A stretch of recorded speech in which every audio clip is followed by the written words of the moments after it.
Brad Garlinghouse just said something on camera that most people scrolled right past. And if you understand what it actually means, you'll realize this might be the biggest signal Ripple has sent the market all year. He didn't announce a price target. He didn't tease a partnership rumor. He put a number on the table, $1 billion. And then he said something most XRP holders did not expect to hear. Stick with me, because by the end of this video, you're going to understand exactly why Wall Street language is suddenly showing up everywhere in Ripple's world, and why that might matter more than any price chart you've looked at this year. Here's the headline first, because you need to hear it before anything else. Garlinghouse just told the world that Ripple is targeting a $1 billion revenue run rate by the end of 2026. On the surface, that sounds like just another corporate goal. But here's the twist that made analysts sit up straight.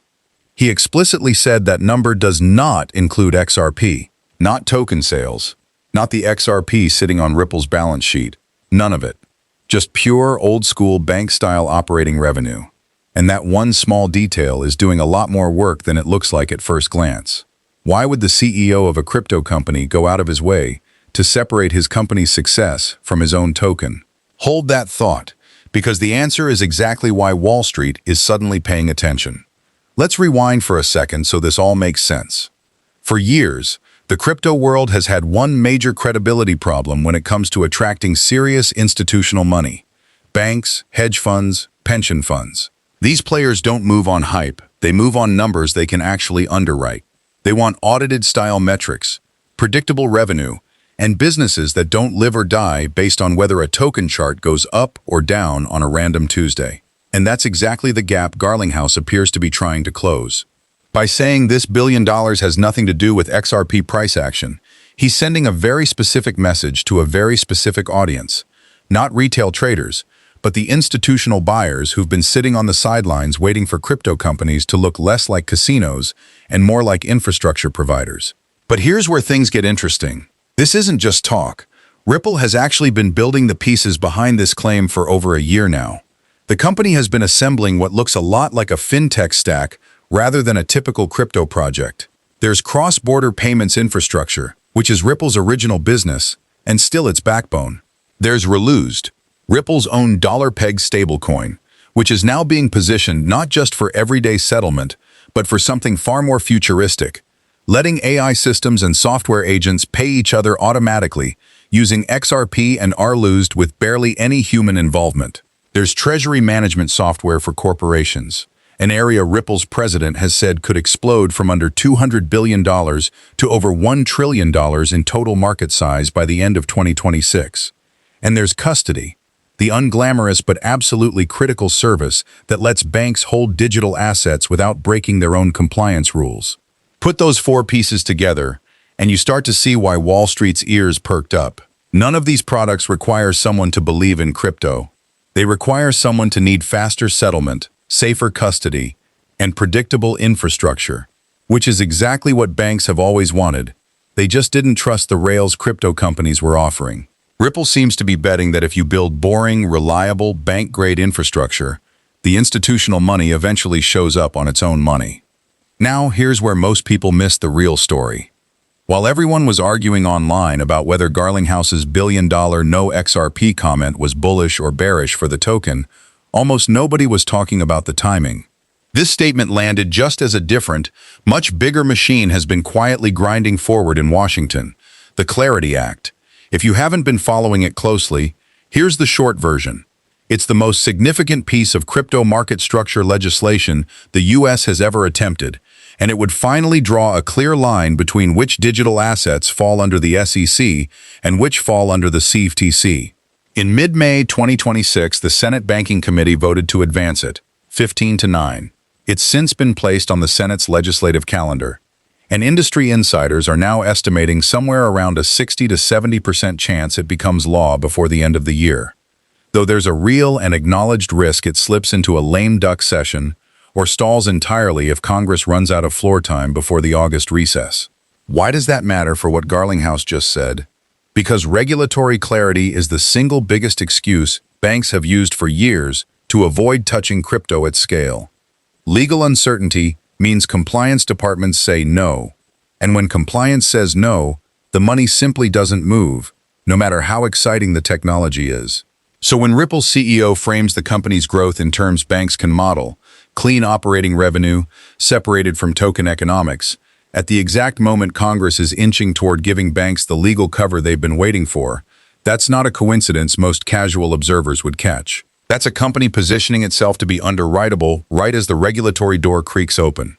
And this changes everything about how you should be reading recent Ripple headlines. Take BNY Mellon, one of the oldest and most established banks in the world, reportedly selecting Ripple as a partner for tokenized deposit work. Take Ripple's continued expansion into the Middle East, including a new regional headquarters in Dubai's financial district, aimed squarely at attracting global banks and payment providers in that region. Take the fact that Ripple's treasury platform is already said to process more than $12 trillion in annual payment volume across thousands of connected banks. None of these are flashy, meme-worthy headlines, but stacked together, they paint a picture of a company quietly wiring itself into the plumbing of traditional finance, not asking banks to come to crypto, but bringing crypto-grade infrastructure directly to where the banks already operate. Here's another detail almost nobody connected. In the same window of time, Ripple's former chief technology officer, David Schwartz, publicly revealed he had sold off the majority of his own XRP holdings, while Garlinghouse himself said in a separate interview that he was never an XRP maxi. On the surface, that sounds like terrible news, like insiders losing faith. But look closer at what they actually said. Schwartz didn't say XRP was worthless. He said he personally doesn't like holding concentrated risk, even in assets he's deeply involved with, and he pointed to bigger picture network metrics like total value transferred as what he actually watches, not just price. Garlinghouse, meanwhile, has continued to publicly call XRP Ripple's North Star and has reaffirmed, including on stage at major industry conferences, that Ripple remains the single largest holder of XRP in the world and profits when XRP succeeds. So what you have isn't a story of insiders abandoning ship. It's a more nuanced story of executives trying to separate personal portfolio decisions from corporate strategy, while still tying the company's fortunes to the token's long-term utility. That's a very different story than the panicked headlines made it sound like. So what does all of this actually mean if you're holding XRP, or thinking about it? Let's be balanced here, because hype without honesty isn't useful to you. On the bullish side, the case is genuinely compelling on paper. If the Clarity Act passes, it would remove a major piece of legal fog that has kept conservative institutional money on the sidelines, and Ripple has spent the better part of 2 years building exactly the kind of infrastructure that money would need once it's ready to move. Spot XRP ETFs have also been seeing consistent inflows in recent weeks, even during stretches when Bitcoin and Ethereum funds saw outflows, which some analysts read as a sign that a specific pocket of investors is rotating toward XRP independently of the broader market mood. If Ripple's stablecoin, treasury software, and payments business genuinely scale the way Garlinghouse is projecting, XRP's role as the underlying settlement and liquidity layer across those products could see real, usage-driven demand, not just speculative demand.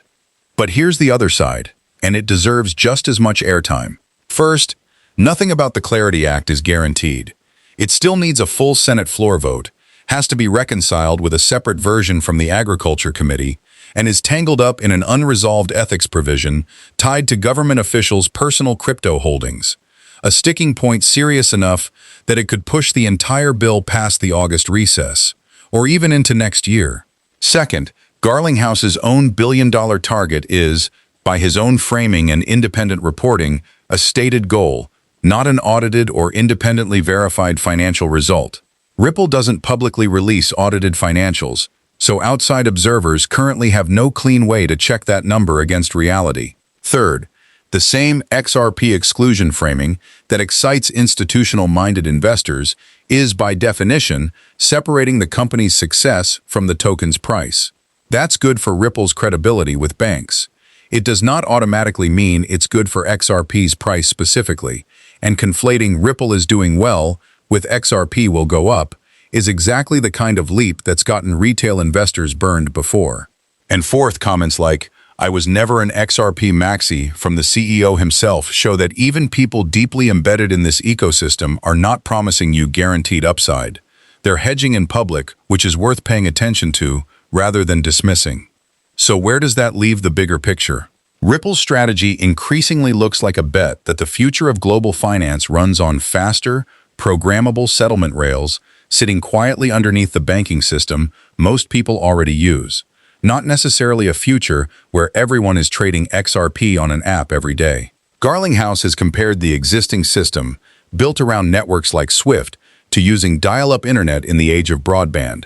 Functional, but fundamentally outdated for how fast value needs to move in a globally connected economy. Whether XRP itself becomes the dominant bridge asset for that new system, one of several competing options, or mostly a background utility token doing invisible work behind flashier, bank-branded products, that part is still genuinely unwritten. What is clear is that the conversation around XRP has shifted. It's no longer just a retail trading story passed around on social media. It's increasingly becoming a regulatory story, an infrastructure story, and an institutional adoption story, all playing out at the same time, on the same calendar, with real deadlines attached. If you're watching this space, here's what actually matters going forward, and it's worth writing down. Watch whether the Clarity Act gets a full Senate floor vote before the August recess, because insiders are saying that window is genuinely tight, and missing it could delay everything into a lame duck session with much lower odds of success. Watch whether Ripple actually delivers verifiable progress toward that billion-dollar figure as 2026 closes, since right now it's a target, not a confirmed result. And watch whether more household name institutions, banks, asset managers, payment giants, continue showing up as confirmed partners rather than rumored ones, because that's the difference between Wall Street genuinely adopting this infrastructure and Wall Street simply being talked about in press releases. So here's the real question, and I want you to actually answer it in the comments instead of just scrolling past.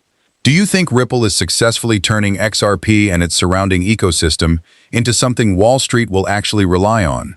Or do you think this is still mostly positioning and messaging, dressed up to look bigger than it currently is? Drop your honest take below, bullish or skeptical, I read all of it. And if this kind of clear, no-hype breakdown of what's actually happening with XRP and Ripple is useful to you, hit subscribe so you don't miss the next one. Because with the Clarity Act clock ticking down before the August recess, the next few weeks could bring the most important update yet.